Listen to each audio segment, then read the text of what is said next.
Welcome back to Networking Unleashed, Building Profitable Connections. I'm your host, Michael Forman, and today we're diving into the power of networking through a very unique lens. My guest has built success in two very different industries, launching his own fitness company and later stepping into the world of life insurance. Both ties, what ties both journeys together? The ability to build meaningful relationships, turn conversations into opportunities, and grow businesses through the art of networking. Today, we'll explore how he used networking to get his first clients, how those same skills translate across industries, and the lessons he's learned about building authentic connections that lead to real results. So if you ever wondered how to take your networking beyond just handshakes and LinkedIn requests and actually turn it into profit, you're going to love this conversation. I'd like to welcome to the podcast Marvin Booker. Marvin, listen, I've known Marvin for really a short amount of time, but we've become friendly. We know each other through networking events, and I'm a real proponent of what he has to offer. Marvin, why don't you say hello and give us a little bit about your background? Yeah, Michael, thanks for the great introduction. It's been a pleasure interacting with you throughout various networking events and hearing your wisdom and how you share it to other people and how people actually gravitate to it. They take the pointers that you give out and they apply it and then they see results. So I think that's great, first and foremost. But yeah, just you gave a great background on me. I appreciate it. Marvin Booker, born and raised in New Jersey. Born in East Orange, New Jersey, went to high school in Piscataway, New Jersey, went off to play college football at Rutgers University, as well as graduating there with my degree in labor relations and employment and minor in Africana studies. Just to fast forward, I had on and off the field, I had some different things going on, a lot of different life experiences that taught me how to maintain my health, my body, right? Playing football, you have to train all the time, every day, right? Growing my body, manipulating my body to get the best out of it, to perform at a high level. And also, when I was transitioning out of football, I always saw that fitness was always a part of my life. Transitioning out of football, growing up, throughout my childhood, everything, throughout my whole life, fitness has been a huge part and component to me because it keeps me centered. And then there are different life experiences that have come about to say, hey, maybe you need to learn this, how to deal with your finances better. Maybe you need to learn this, so on and so forth. So I would find different jobs that would help me refine those skills. And in finding those jobs, it was really about networking. It was really about shaking hands, meeting people, not necessarily asking them for anything up front, but just building genuine connections with people to see if our energy even aligns at any type of situation. Once that would happen, then I will also do the giver's gain, right? I will make sure that if I hear something or know a connection that somebody can benefit from, I'll connect those people or give some wisdom from my experiences.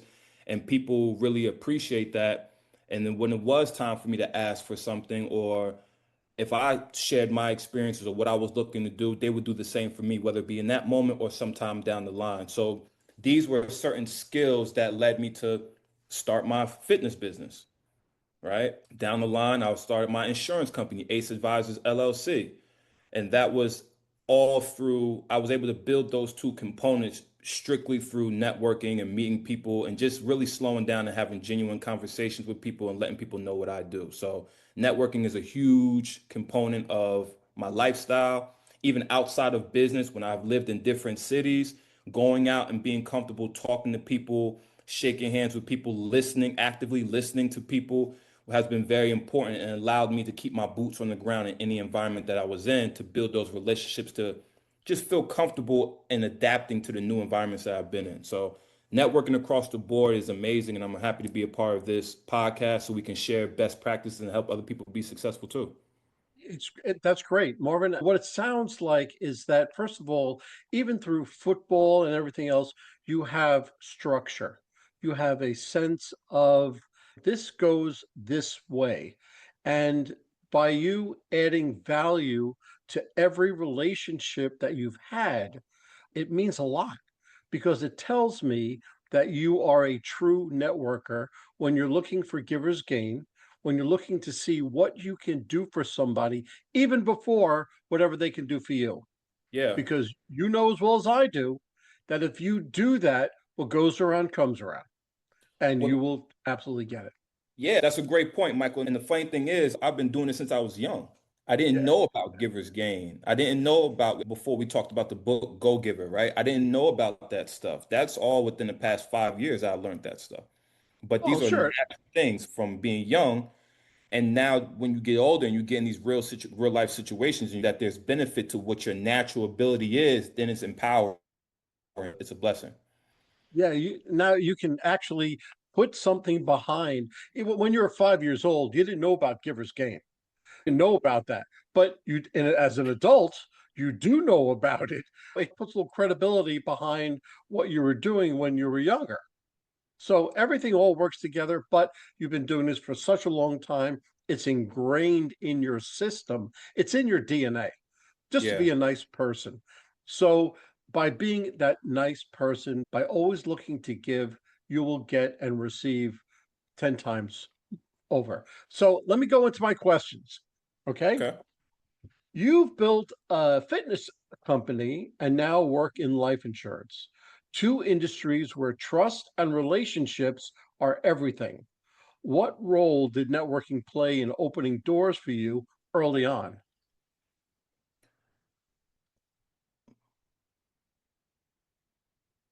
When it was time for me to, there was a point in time where I was a general manager with LA Fitness, and I still had my business. My business has been with me since 2012. But that point where I wanted to jump off the cliff and try to fly with it 100% solo, it was hard to find when that point would be. So when I was working with LA Fitness as a general manager, I was still training people on the side away from the facility. And then it came a point where I was just kept on telling people, Marvin, you need to talk about what you're doing, how you can help people, and how your experiences from playing pro football and getting to that level can help these people that you're working with, that you're introducing your business to.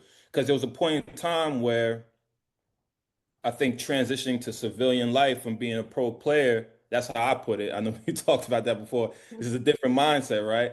I didn't want to throw the fact that I was an ex-pro player out there, right? I'm still pursuing the game at one point in time, and then another point in time, I didn't want to throw it in people's faces. I just wanted to just gradually reveal myself. But when you're talking about that business, people want to know where your credibility is going to come from. Yeah, they see my structure, they see my body, but that doesn't mean I know how to articulate my wisdom to somebody else for them to take advantage of it.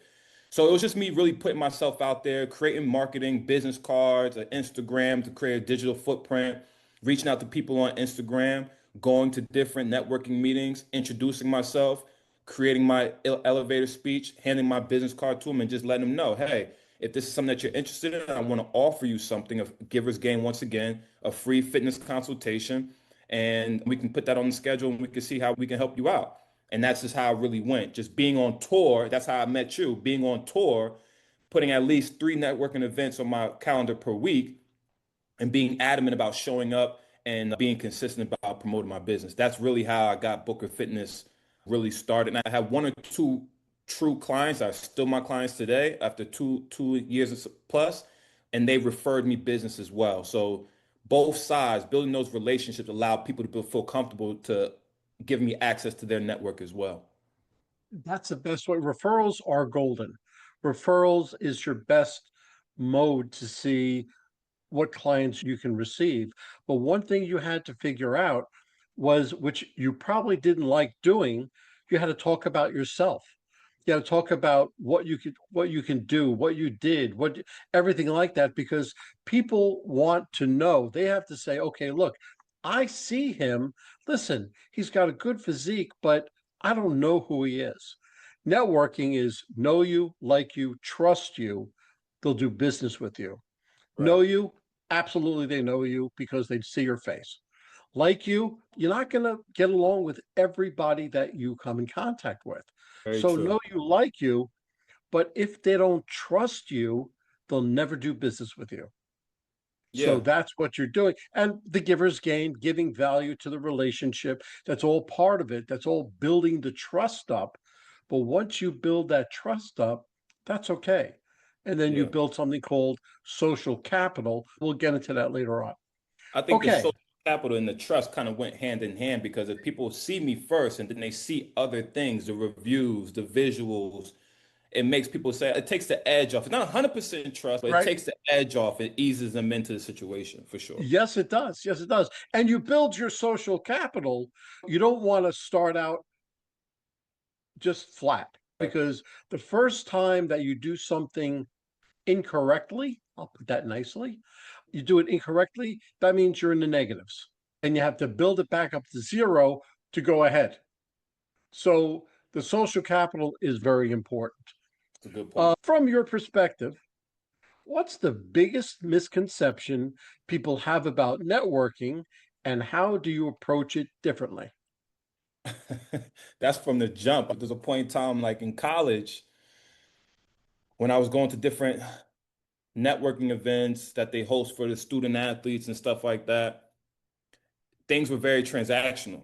And I think that's just how networking is perceived. I'm going here to get something, right? Or I'm going here to sell something, and that's okay for each his own. But I think networking, the misconception about networking is that it's so transactional, and some people go in there with that type of mindset. I think you should go in there authentically you. You should Absolutely. go in there with Marvin Booker first or Michael Forman first and just have conversations with people, knowing that this is the room where people are coming to have conversations, period. So, all that standing on the wall, all that other nonsense, get off the wall, right? Go shake a hand, go say hi, because people are looking for you to say something to them or to talk to other people. That's number one. Number two, I think that people should, like I said, people should really be genuine and authentic. Now, some people aren't genuine and authentic as it is, forget networking, whatever the case may be. So that's a whole Right. nother story. But we don't Once you, go there. We don't yeah, go we there. ain't gonna go there right now. We ain't got enough time, right? So to step in the situation, be authentic, ask questions, speak, be comfortable about speaking about yourself. I think that's another misconception. People think that, and I had it myself, right? It's okay to talk about yourself because people want to learn who you are in those rooms. And then if there's some synergy, of course, you're going to get to the point where you talk about what you do and how you help people. And if there's some synergy there, hey, let's see if we can connect again outside of this event, right? And try to see where we can help each other. Or if you hear something that person needs, hey, I have a referral. Let's connect. I can shoot it to you, whatever the case may be. So I think the big misconception is that networking events need to be transactional. Networking events need to be genuine and authentic and just building that rapport with that person. And then the business comes in line to say, hey, is there somewhere where we have some overlap? Is there some synergy? Can I help you? Can you help me? I think that's a second or third conversation. That's not an initial conversation. Absolutely. And I find that really, I use the pandemic as a roadblock. Before the pandemic, networking was very transactional. I have three widget, you have a dollar, give me, we'll change it. Okay, great. You're on my customer list, and that's it. But after the pandemic, when everybody first went to Zoom and they lost the sight of seeing people face to face, it became more relational. And now it's where the giver's gain began and everything else. But when you walk into a networking event, you're I used to be in the mortgage industry, and Hmm. I used to go to these network events and come home with a shoebox filled with business cards and say, look how good I did, but I really didn't. Right. So now, if I go to a 3 or 4 hour event, I come back with 15 or 20 business cards because I know that I created a relationship with those people. And I do my follow up sequence. It's my secret sauce. And I have 15 or 20 people, but that all goes into the relationship. So that's very, very true. Okay. When you started your fitness company, How did you use networking to get those first clients and build a loyal base? Yeah, I think being adamant about talking about what I do, right? So outside of working out and going to the gym and doing my own personal workouts to stay in shape, and people see that, that was one way, right? But if I'm in my casual clothes, I'm going out and I'm having a conversation with somebody, don't be scared to put your business card on the tables and introduce yourself with your business card. Hey, what's your name? You're Jack Spade. Okay, I'm Marvin Booker. Introduce yourself with your business card. Talk, have that conversation, offer that person that free consultation. And I think just the, like I said, I think I don't really know the science behind it. I'm just being myself. And then come in contact with people like you, and you're pointing out different things that I'm doing that you teach people how to do. Yes. So Yes. it's like when I get that, the biggest thing, I think, here's the best way to answer your question. When I had one client and I was jumping 100% into my business, I was thinking, damn, how can I get all these people to come and invest in a package so I can help them? And I was running myself crazy trying to figure out how to do it and try to speed up the process. Even going to the networking events, and even though I'm having a casual conversation with somebody and giving them that free consultation, doesn't mean that they're going to take advantage of it, right? I can't force that person to take advantage of it and be consistent if they decide to show up. So what I did was I refined myself and I just gave 100% energy to the person I was working with. And what that did was it became a word of mouth situation. When they feel good, when they get the energy, when we had deeper conversations that were talking about different aspects of their life, and then we're doing 3 sets of 12. You're on that 10th rep, it's burning, it's hurting, and I'm pushing to go through. When we're on that rest break, I'm talking to you about how that burn that you just pushed through is equivalent to what you talked to me about in your relationship, your work, your XYZ. We're relating it to that lifestyle event that you're struggling with. Then when they come back and they tell me 2 weeks, a month later, they tell me that lifestyle event, they pushed through it. And the toughness that they're building in this workout is helping them push through it. How do you think they're going to feel when they leave me? They're going to tell their daughter. They're going to tell their friend. They're going to tell their pastor. They're going to tell this. And then that's when the referrals start rolling in. And that's when I realized it's not about going wide, it's about going deep with each person. And that's going to open up the door. So once I got that first foundation of clients, maybe about 5 to 8 clients, that allowed me to take the pressure off of myself when I do go to these networking events and have people have conversations with them and offer that free consultation. Now it's not looking like that free consultation is trying to fish for business and I need it right now. I got that sales anxiety, right? No, it's coming from, hey, this is what I really do, and it's your loss if the energy behind it is your loss if you don't take advantage of it. I can speak from that space. Yep, absolutely, absolutely. And I want to just all of that was actually great, but I want to bring you back to the first part of our of this segment of this question when you talked about giving the business card. It's Right. not you giving your business card, it's them giving you their business card. And there's a certain way about it that I use personally, and when I am in a networking event or something else like that, and they're talking, they're speaking, I haven't given my business card. I haven't explained what I do, but they're talking. They're telling me everything. Yeah. And afterwards I listen, active listening, just like you said, and I listen and I repeat something back to them to show them that I was listening, and I say, you know something, I like you. I like the way you do business. How can I make you more successful? How can I be a good referral source for you? And 9 times out of 10, they say, Mike, I don't even know what you do yet. I don't even have your business card. I said, I know, but how can I help you? And that is the biggest push. And that goes right into what you were saying. Now, when you get their business card, there's a few things you write on the back. We'll go into that later. But you need to establish that for you to go through and have your mindset exactly what you were talking about. Exactly what you were talking about. And the 100% that you put into your clients, they feel that. They're going to They do. feel that, right? So they said, oh my God, Marvin is like a great instructor, trainer, whatever. I'm going back. Wait, it's Monday. When can I go back? Wednesday? Okay, when can I go back? Friday? Because I have to get more. And that's what you're after. And I think that's what you're achieving. So, anyway, all right. So, fitness and life insurance are very different spaces. Have you found the principles of networking to be the same in both industries, or do you adapt and approach depending on the field? That's a really good question. Ask that last part again. That's a really good question. Okay, I'm going to repeat the whole thing. All right, cool. Fitness and life insurance are very different spaces. Okay. Have you found the principles of networking to be the same in both industries, or do you adapt or your approach depending on the field?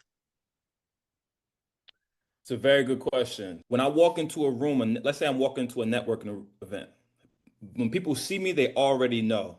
Did he just come from the gym, or is he about to go to the gym, or what did he used to do? So my physique speaks for itself. I'm a walking billboard for my business, right?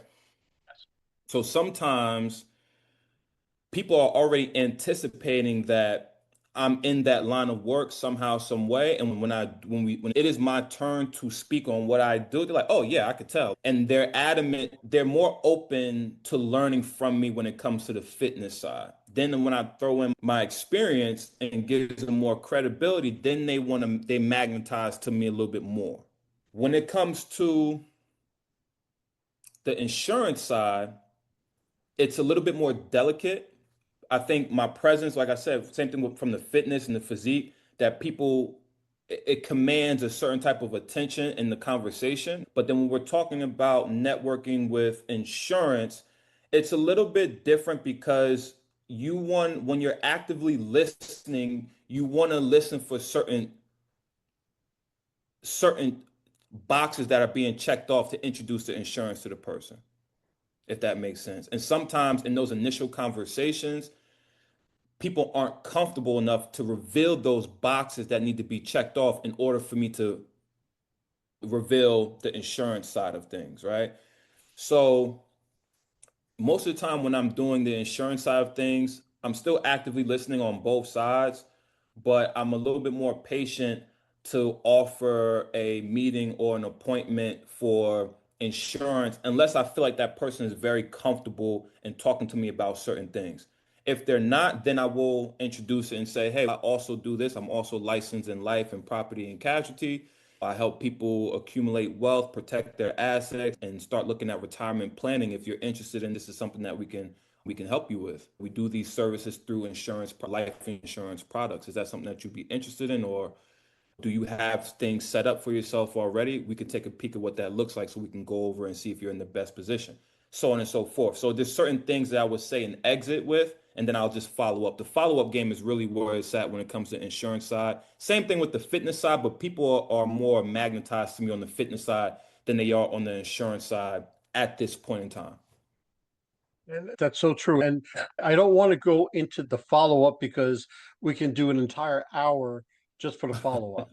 Okay. But I'm thinking about you with your two lives, right? Yeah. If you go to a chamber of commerce, and I go every Wednesday, I belong to the Johns Creek Chamber, and there are four insurance people in there at any given time. Hmm. And each one does pretty much the same thing, but Hmm. they're different in the way that they tell everybody. It's different. Now, there are different levels of trust. Now, my insurance guy happens to be in there also. He's a big guy and a boisterous voice and everything else. And he says it one way. And there's another guy who's a little more timid that says it his own way. Then there's two females and they talk about it very hesitantly. So who are you going to trust? So when you walk in for your athletic, for your training, they see your build and they say, okay, he knows what he's doing. All right. Right. There's two different ways to see them, but you should definitely join a chamber or something like that. And because that's an every week thing and there's more things involved. But what I'm trying to say is that you're different, right? You're different from, let's say, those four people, Right. because you can explain what you do very eloquently, I yet appreciate you have that training, the athletic training. When I first saw you, I said, holy crap, who's that? Okay. And then Yeah, I was like, all right. But once I got to talk to you, you were just like a normal guy. right. And so that's one thing that I had to get over myself. But enough of that. Let me go into another question. A lot of people meet contacts, but struggle to convert them into paying clients. What's one practical strategy you've used to move from very nice to meet you to real business? That's always an ongoing challenge Oh, as an entrepreneur because you definitely know your worth, you know how you can help that person, and sometimes it's about not necessarily convincing, but getting on the same page with that person so they can feel what you know, if that's the best way to put it. So I think the follow-up game is really where it's at. You can It's interesting. It's interesting. When you're in a networking environment, no matter where your business is at, whether it's struggling, whether it's up and down, whether it's consistent, or whether it's skyrocketing and it's soaring, right? You have to walk into a networking event with a certain demeanor in a sense. You have to meet people where they're at, right? I think getting people on page with signing up or coming, it's really just a follow-up game because they don't need to know where your business is at. And sometimes where your business is at will reflect in your urgency on trying to get a close, if that makes sense. So I feel sure. like when you're talking to people, you have to be patient with them. You have to let them know, but you also have to have a sense of urgency and letting them know this is something that you need to look into. This is something that you need to invest into. Please come to this fitness consultation or come to this. Let's schedule this meeting to go over your portfolio, see if you're in the right position financially or you have the right products in place. So I think that urgency comes from being consistent and showing up to the meetings when you can and the follow-up game. One day after following up, 3 days, 7 days, 10 days, 14 days, 21 days, whatever, you have to have a follow-up program that is consistently in front of people so they can remember how you guys connected and remember how important the services that you offer are to their lifestyle and their well-being. Absolutely. And you have to realize that you're going in as a problem solver, because they have to have a problem in order to utilize your services, whether they don't have life insurance or whether they're out of shape or whatever the case may be. You're the problem solver. So you're not going to go in there and start selling, but you have to have a certain selling cycle, if that means anything, right? Yeah, So yeah. there's several books called The Art of the Close. You have to learn how to close the sale, close the deal. Now, you first are going to give value to the other person because you need to build up that trust factor. They have to trust you. Before you can close any deal, they have to trust you. So you have to add value, give value, and you have to build that up. But then you have to come up with that very sensitive time of urgency to close or just letting them go. It's a Right. very fine line, It but is. it's one that you tightrope walk every time you deal with somebody. Yeah. But you I have to think see. no, I'm sorry to cut you off. Go ahead. I'm sorry. I was just saying I you think have to see the difference. Yeah, I think the rapport part of it helps you, makes that tightrope a little bit thicker for you. If It's I not. can build that rapport and we can have a good conversation, we can go back and forth, or we can have some banter, and it's not so professionally strict. Just that rapport between me and you just feels like light. That's why I say being authentic, being genuine is important, right? If you come in there strategic all the time, I'm not knocking anybody that comes in there strategic. You got to have a certain type of plan. You want to attack. Hey, I want to shake hands. I want to get 10 business cards, so on and so forth. I get that part. But if you could build genuine rapport with somebody and it feels light, that wiggle room to press somebody to come to that to that meeting, whatever your service is going to be a little bit wider than it is if you're trying to be so strict and then you don't want to rub somebody the wrong way when you're trying to be pushing them to come to the situation. You see what I'm saying? Absolutely. And that's why you never talk business first out of the gate. You never Right. talk business. And I use something called FORM, family, occupation, recreation, and message. Because I'll pick any one of the above, right? Have them talk about their family, their son, daughter, sister, brother, mother, father, whatever. And I'll start talking to them about that. The recreation, if they have children in youth sports, I told you before, I've been a baseball coach for 16 years. I was an umpire for 3 years. I can talk to them about any sport, baseball, football, basketball, not soccer because I don't consider that a sport. Even still, You better be but careful. You're I gonna be in know, Atlanta when the World Cup comes, so you better be careful saying that. I know, I bite my tongue, but I can talk to them on just about any one of those levels. So I listen for them to speak just slightly on one of those levels, and then I stay with it. So the first 10 minutes, Right. we talked about everything but business. And that's the way you started out.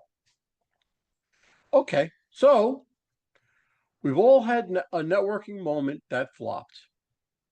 Can you share one of yours and what it taught you about building authentic connections? Now, flopped in what way? When I'm walking in the room, I'm having conversations with people, or flopped like it dropped the ball on the follow-up side? More so that, okay, because listen, you're not perfect. I don't want to be the one to Right. tell you, but you're not perfect. You had to Right. have one time where, oh, you know what? I should have followed up with this guy. I didn't. Or I shouldn't have said that to this guy. I did. What's one time that happened? Follow-up game is crazy. The Yeah. follow-up game is crazy. Literally, you think I'm playing around. I wish I could twist this camera around. One stack, right? Two stacks, right? Let me show you.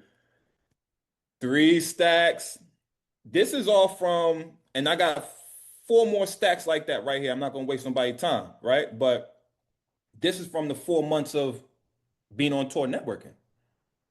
Do you And think I followed up with everybody there? I did not. no. I Now, did not. now, did you put them on the other side of your computer when you That's had? funny. That's I, funny. That's funny. So if people that are gonna watch this, me and Mike had a conversation, and I told him about the business cards on my desk. So I told him when I get home at the end of the day, I make sure I follow up with them, and then I move them to the other side of the computer to know that these are people that I followed up with. These, just as something to keep the fire up under me, right? If I'm sitting down, I'm relaxing, I got 30 minutes, I say, you know what? There's some cards on this right side of this computer. Let's go over there and at least shoot 2, 3 emails over there and then put it on the side. That's what he was talking about. But yeah, dropping the ball on some follow-ups, dropping the ball on when I had a genuine connection. And in that conversation, I'm like, you know what? This popped off. This popped off. Hey, I know Jody. Hey, I know Kyle that can help you with what you're doing. Let me connect you guys. I might have dropped the ball and not did it right when I said I was going to do it, or I might did it a month later. That has happened because my mind gets so busy. So I definitely have done that before. But I think that when you do send that referral or when you do make that connection, it feels good, number one, because you did what you said you was going to do. Whether the referral works out or not, you did what you say you're going to do. And I think people appreciate that because when you do speak to them and they don't know you from a can of paint, when you do speak to them, they know, okay, at least Marvin's going to do what he says he's going to do. And I'd rather have that stick with me overall than really getting a service. I want people to feel that way about me. But yeah, I mean, that's probably one of the biggest way I maybe consistently dropping the ball, but I can always do better at. And I know that's an area of improvement for myself. you're only as good as your word. Right. That's it. In this, my mother used to always say, you can take anything away from me, but you can't take me. You can't take my word. If I say something, I have to do it. Yeah. And people remember if you don't do it, listen, you can do it 100 times, you can do what you say you do. But the one time you don't do it, that's the time that they're going to remember. Yeah. So Yeah. No. you have to come through and you have to do what you say. Now, when I had networking groups and People had referrals back and forth. They said, "Oh, when do you follow up?" I follow up within 24 hours and I'm really good about it. And I said, "That's good. Now change that to 4, right? Follow up within 4 hours, because if you leave it to the next day, you'll forget about it. Something else will come up, an emergency will happen, and you won't do it. So follow it up before you go to sleep." Yeah. It's That's just, tough too. That's tough. That is tough. And it, if that's, it let's say is. that was a big criteria, I've definitely dropped the ball on that. You working all day, you get home from the networking event, is the networking event ended at 7:30, 8 o'clock. You end up talking to somebody until 9, 9:30. You get home at 10 o'clock. You still got to eat.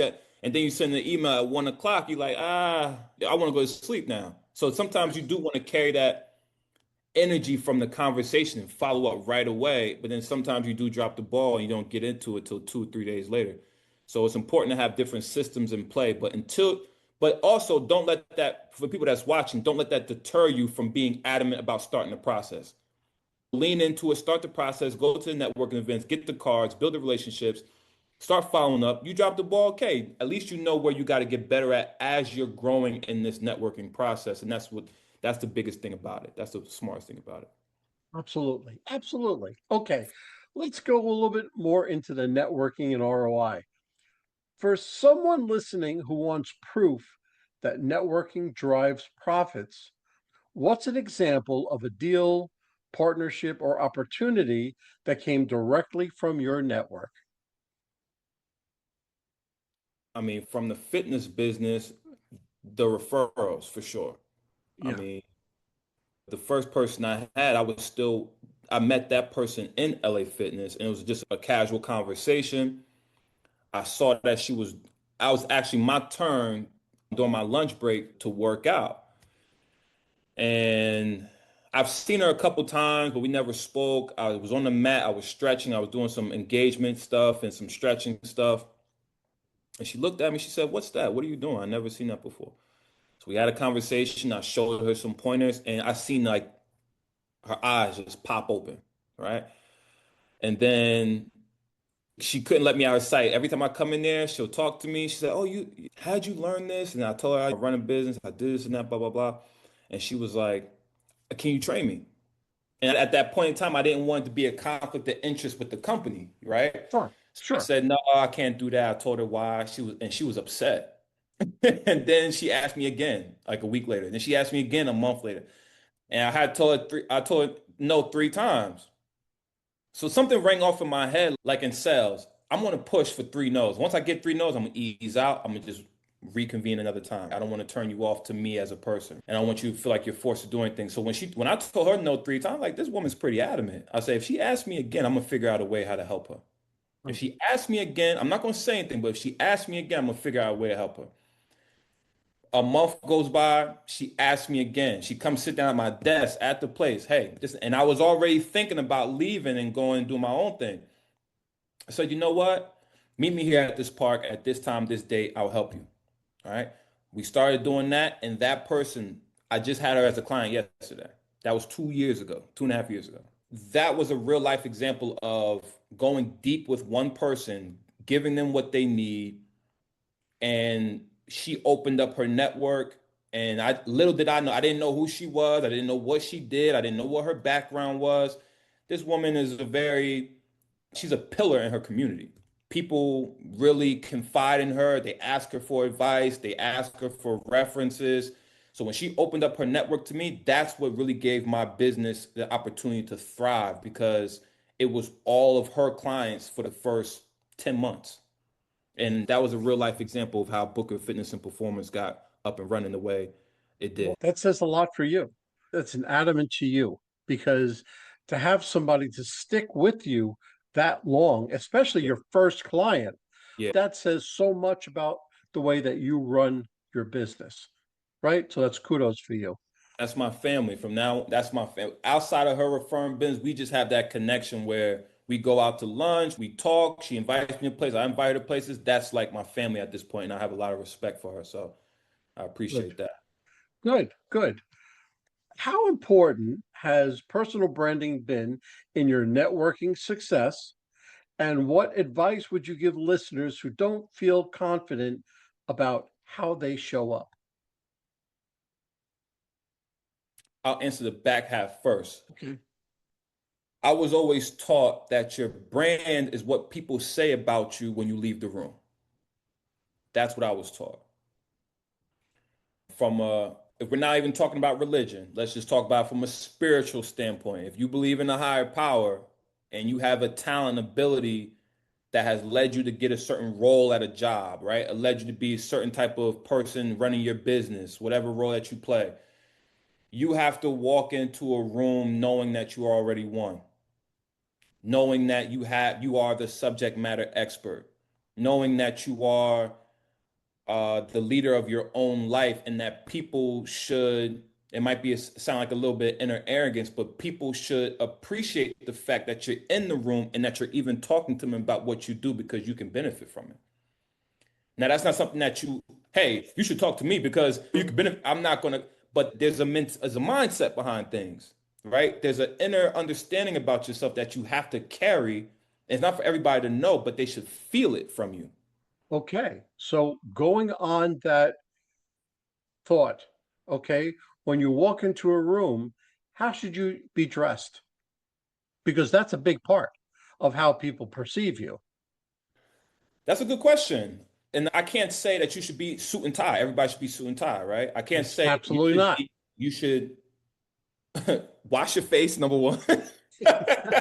Don't come in there with no sleep in your eye and white in the corner of your mouth. Wipe your face, clean your face, be presentable like your mother sent you out the house. Smell good, make eye contact with people when you talk to them and you shake their hand, and just be presentable, right? That's a part of being genuine and authentic. If you like to wear whatever you like to wear and it's flashy, it's expressive, go ahead and do that because people need to see that and feel that. If you just a guy who'd like to wear, you got 5 jeans in your closet and you got 5 shirts in your drawer, that's fine. Come presentable. As long as you come presentable and you're representing yourself how people would want people to remember you, it's all good. Like I said, your brand is what people say about you when you leave the room. So if you're making them feel good, if you're leaving them with a scent that you have, if you're leaving them with a certain type of impression from the conversation or just them observing you, your demeanor, all these things matter because when you consistently show up or they see your social presence that you build online,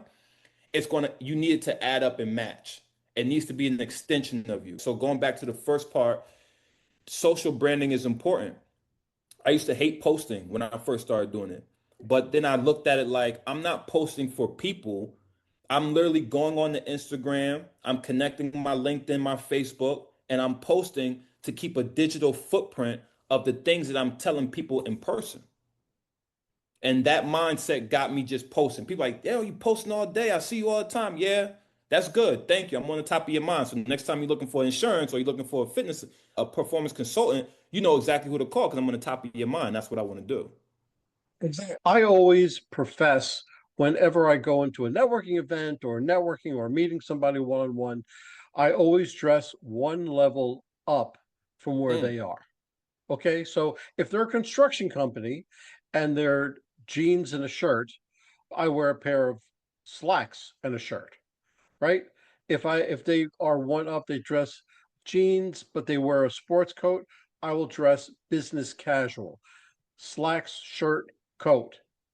And I might even put a tie on if I go up one level. If you know right. you're going to go meet somebody else, you're going to put that tie on. If you're just going to stay, it's always one step up, and not so much that you're putting in their face, but you look clean and you look well adjusted and everything, because all of that goes into it, goes into the first time that somebody sees you.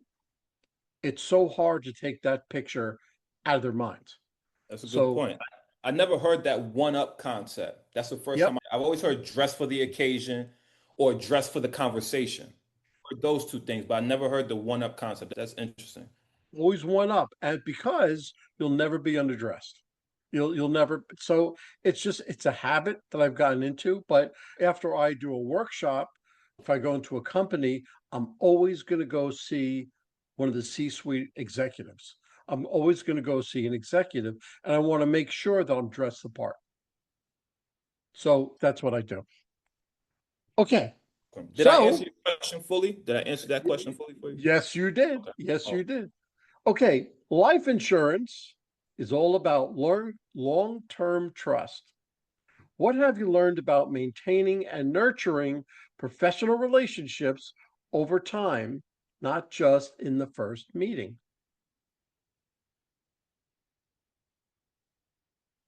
don't Hmm. rush. Okay. Very Don't rush. important, especially down south. Don't rush. And I'm an up north guy. I had to get used to that. So am I. He had to tell me to slow down. Like, Yeah, Mike, talking yeah, too fast. yeah. Talking too fast. I'm talking normal.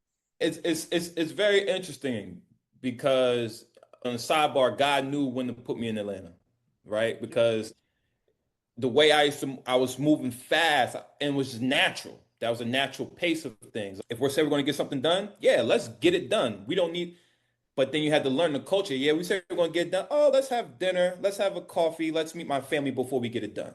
This is a different culture. It's a different pace to building business and building that relationship with professional relationships. So I think, yeah, don't rush. Have that silent confidence about yourself that whatever you guys talked about in those initial two conversations or whatever you brainstormed about where you see some collaboration, have the confidence, even if it's a month later, that it's still going to go through. I'm still able to offer this service and that person is still able to offer this service. Sometimes in those gaps of communication, when I'm super busy and that other person's super busy, we might have doubt creep in, we might have worry creep in, and that frequency alone can shake up certain relationships with people, right? Because now you get back in the conversation thinking that the person didn't even want to talk to you when that person's basically just as busy as you.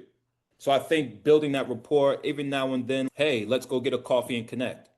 That's what I do. I do a coffee and connect with people. If I think that we're having a great conversation in that networking meeting and there's some professional relationship that we can build for, and the conversation is really going, I still want to network in the room, and I still want you to network in the room. But let's make sure we put something in the calendar right now before we break this conversation.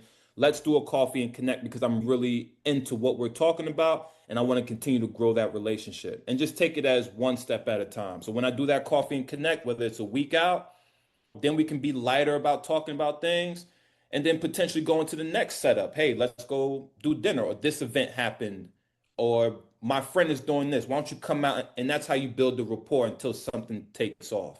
So I just think don't rush, be yourself, have some great conversations, and know the reason why you guys are connecting and talking until other reasons and other rapport points come about where you continue to build that relationship. Absolutely. Absolutely. And all that goes back into the know and trust. It goes back to you being authentic. It goes back, that resonates, that brings everything together as one thing until, of course, that leads you up to what? All your follow-up, right? Right. So you have to have that follow-up sequence. All right. Let's bring this podcast full circle. Okay. If you could give one networking tip today that would make the biggest difference for someone listening, whether they're in sales, fitness, or insurance, what would it be? If I can give one big networking tip to someone who is in sales, fitness, or insurance, what would it be? To my fellow trainers, you are professionals.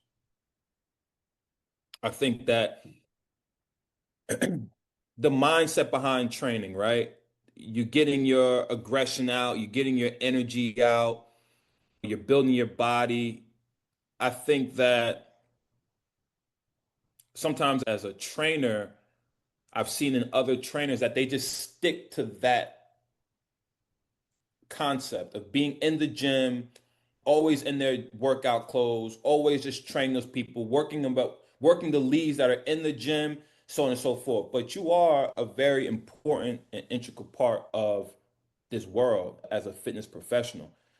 It's okay to work in the gym, have your gear on, you're doing your workout, change it to your trainer clothes, and then go put on some slacks, a blouse if you're a woman, whatever the case may be, and go to a networking event and pitch your services to people or talk to people about what you do.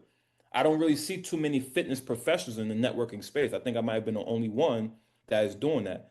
So I think I've taken my experience from sales, insurance, that business acumen, and have applied it to my services as fitness. And that kind of sets me apart from other trainers that do what they do.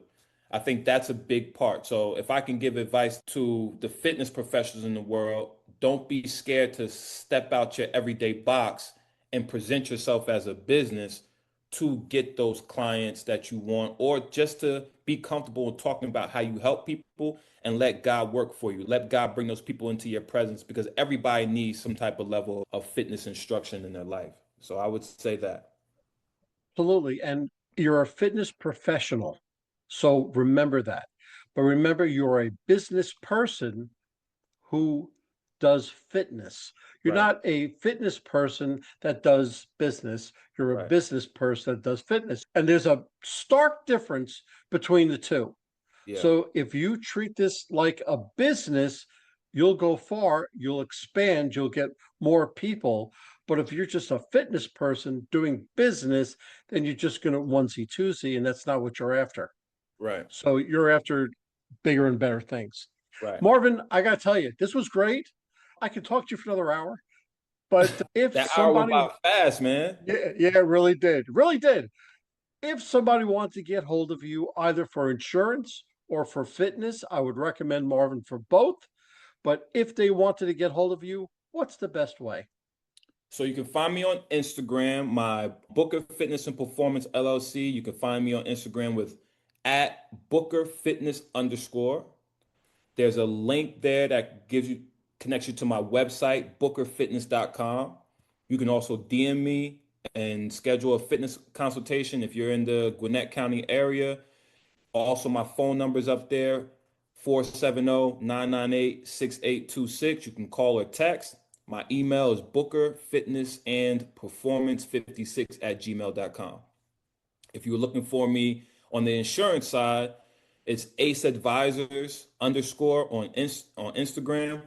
There's also a link there that gives you to my website where you can actually get a free quote there. You can call that number as well, and that will go directly to my work line. You can also reach me at aceadvisorsinc@gmail.com. Perfect. Marvin, this was a blast. I can't wait to see you in person again, and have yourself a great day. You too, sir. I appreciate your time, and it was a great opportunity to share my experiences, to continue branding myself and being a part of your network as well. So I really appreciate that, and I wish you the best of wishes on your current and next endeavors. Thank you. Well, hold on, folks. Don't go anywhere. Let's hear from our sponsors. David Neal, co-founder, Revved Up Kids. Revved Up Kids is on a mission to protect children and teens from sexual abuse, exploitation, and trafficking. They provide prevention training programs for children, teens, and adults. To learn more, go to revvedupkids.org. Henry Kaplan, Century 21. When it comes to making the biggest financial decision of your life, leave it in the hands of a proven professional, Henry Kaplan. Henry is a global real estate agent with Century 21, celebrating his 41st year in business. No matter where you're moving, Henry has the right connections for you. You can contact Henry at 561 427 4888. A huge thank you to our guest for sharing such incredible insights today. And of course, a big shout out to you, our amazing listeners, for tuning in and spending your time with us. If you're interested in my digital courses, being coached, or having me come and talk to your company, just go to Michael and fill out the request form. Remember, networking isn't about being perfect, it's about being present. So take what you've learned today, get out there, and make some meaningful connections. If you've enjoyed this episode, please don't forget to subscribe, leave us a review, and share it with someone who could use a little networking inspiration. Let's keep the conversation going. You can find me on Apple, Spotify, Pandora, YouTube, or my website, forman.com/podcasts.